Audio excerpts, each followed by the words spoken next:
Figma slots are an unlock for more dynamic components in your design system. They allow for more composable components to give your designers the flexibility they need while maintaining some of the structure to hopefully minimize the amount of times they need to detach from the system itself.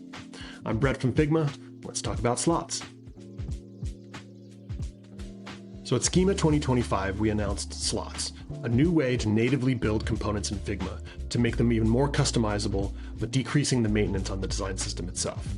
Now, since then, we've partnered with our early access customers to learn and revise our thinking based on real workflows and real feedback. So let's talk about slots, how to use them, how to set them up, and most importantly, I'm going to walk through some best practices and pro tips that we've learned along the way. Now, first, I want to take a look at some of the ways that we've seen designers get around this composability issue in the past. So you can see here we have this card component, and in order to get this card component delivered to your designers in a consistent way for application would be a couple different ways. This part on the left would be you'd have to decide different card versions with very specific intents that your designers may need. So in this instance, this card is a list card component. Now you'd maybe set it up with these 3 list items by default, but if your designers needed more, you'd need to set it up in a way where you'd have these hidden list items that maybe you'd set up with Boolean properties for visibility to allow designers to turn them on and off, expand the list, but it's a very rigid setup. The other potentially more flexible way was the instance swap method, where you'd have an instance of a placeholder component located in the area of your card that you wanted more dynamic content. Then, when you're consuming the file, you can swap that instance placeholder out with different components to fill in your card. But if the designer wanted to populate that card with something more than just the preferred instances, they may need to set up a local content component that combines all the content they need and maintain that and swap that out for the instance. Both of these methods work, but there's a lot of overhead both on the authoring side and the consumption side. But with slots, any frame within a main component can be converted into a container for custom content. So here I'm going to pull out an instance of this card, and you can see that there's a slot enabled on this frame here. You can tell because it has this pink border with the little plus sign. Now I can either directly add content right into this or drag content that exists on my canvas into the container. Now the content is in the card within the bounds of the slot that my design system author has set up. But I can now edit this, duplicate different pieces, and change settings so that I get the composition that I need. So those are the basics on how slots work. Let's take a look at how to set them up. So I have my card component here where I have my card title and close button. I want to add that frame that's going to convert into a slot that I can add my custom content into. So I'm going to hit F on my keyboard and just draw a frame right here. Frames are really the only thing that can be converted into a slot. Rectangles or other shapes won't work. You also can't apply slots to parent frames of the main component. It has to be a nested frame. So you want to make your frame inside of a main component. So now that I have my frame here, there are 3 different ways that I can create a slot out of it. One, I right-click and hit Convert to Slot as a new item in the menu. You can see here the second option is the keyboard shortcut. Shift-Command-S will also work. And yet the third option would be on the component itself. I can go up to the Properties panel, hit the plus button here, and create a new property for the slot. You can see there's a new option labeled Slot here. I select that, give it a name, call it Card Content. And then when I select the frame that I just created, there's this slot icon here. I can click that, and it gives me the option to create a new property, or I can bind it to the property that I just made called Card Content. I'm gonna go ahead and do that. And you can see now that it worked because it's outlined in this pink color and has this pink shade in the middle, indicating that it is in fact a slot frame and not just a regular frame. Now, content put into slots on the consumption side will respect any of the auto layout settings that you do have on the slot itself, on the component. And so when you set up your slot, you're going to want to make sure that you configure the auto layout settings so that the content put into that slot flows correctly based on the design. So here I'm going to go ahead and just kind of change some settings here, set it to fill, turn on auto layout, maybe give it a little bit of a gap, 24, padding we'll call it 12, and my padding will be 0. So now any content that's dropped into that slot when I use this component as an instance will respect those layout properties and flow accordingly. So this is a key moment where you want to consider your team's workflow and how you want this component to be used. You can leave the slot empty, kind of a free-form frame indicating that designers can populate it with whatever content they need to flesh out the card, or you can be a little more intentional and define some default content. So let's go ahead and make this card a little more specific. So let's say really the main purpose of this card is to list items or list songs by a particular artist. Maybe I'll call this card list, maybe change the title to songs. And I have this list item component that has a song title, artist name, artwork, and some metadata already built. So I'm going to drag this into my slot on my main component. And you can see the slot auto layout settings snapped into action where it hugged the height. Everything is laid out pretty nicely here. And I'm just going to go ahead and duplicate these 3 times. So now I have kind of my default content built into my main component, the slot within my main component. So you can see if I drag out an instance of this, the card comes with it with all of the default content. Now 90% of the time, potentially, my designers won't have to change anything, just adjust the actual overrides for the song titles and things like that, placeholder content, and they're good to go. But it is a slot, and so it is freeform, which means that they can potentially duplicate this, maybe add a few more items, and drag in maybe some custom content, some intro text to the list here. So this really illustrates kind of the power of slots, where you can define that default content. But as a designer, I'm still empowered to make some changes to that content to fit my specific needs. And like I said, you can duplicate items, you can add custom items, you can even clear out all of the items if you want to start from 0. Clear that out, we're now back to an empty state where I can drag in anything I need. If I right-click on the component and reset the instance, that's going to bring that default content back, so designers can always go back to it if they need to.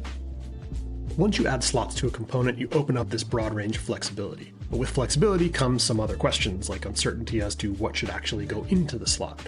A blank slot might act more as like a blank canvas, which might slow some designers down. Maybe they don't know what to put in there, maybe they don't know what's supposed to go in there.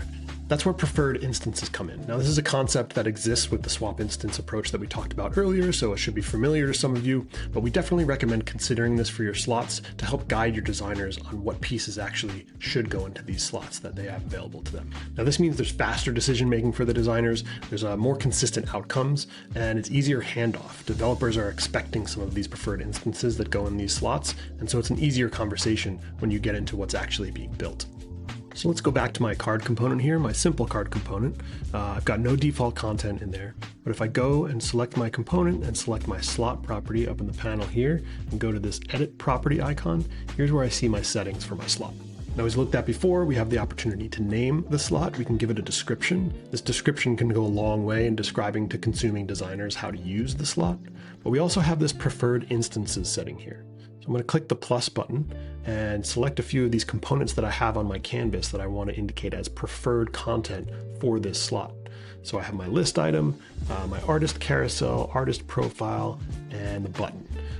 You can check off as many as you need and set those as preferred instances. These are now components and pieces of content that when a designer uses an instance of this component, they'll quickly be able to add these pieces to the slot itself and get up and running. So let's take a look. Now that I have that set, I'm going to pull out an instance of this card. And you can see as I hover over this component, you can see that I have a slot indicated again by that pink boundary and this plus button here. Now, if I hit this plus button, it's immediately going to pull up a dialog indicating which are my preferred instances or my preferred content for this slot. You can see those pieces that I just set up earlier. My list item, my artist carousel, profile, and a button. I'm going to go ahead and add the artist carousel, and you can see it easily just drops that in. From there, I can go to this little handle down here, which turns into a plus icon, and that's going to pull up that same menu. So I can continuously add pieces as I need them. Again, it's a slot, so it's not replacing the content with the new selection, it's just adding it to the content. So you can see how easily I was able to pull out that card and customize that content with confidence, knowing that I'm using pieces that are condoned or kind of preferred instances and are expected in the different design patterns throughout my app. So I want to talk about 2 more things before we get into talking about how to start thinking about your approach to implement slots into your library. These are the 2 components that we talked about earlier, using older methods for creating these composable components. This one here has the list of hidden list items that you would toggle on and off, and this one has the placeholder component for the swap instance method. Now, as you go to implement slots, you may have a lot of components that are using one or both of these methods, and you have a couple options ahead of you. So on this one on the left, we can go to that list frame that has all of these list items in it and simply right-click and convert to slot. Now, importantly, this is going to convert that frame into a slot that can now be used, but it'll retain all that content as default content for that slot. If we flip over to the swap instance method, if you drill down to the placeholder component that you have set, you can right click and wrap this in a new slot. What that's going to do is that's going to wrap a frame around that component and set that to a slot. Now we have slots enabled in our components, but importantly, we still have the content from our older approaches built into that slot. This is going to help as you start to think about how you want to migrate all of these components over to using slots. If we retain some of that content in there, you can start to work with your design team to ensure that any updates to your library won't override important information.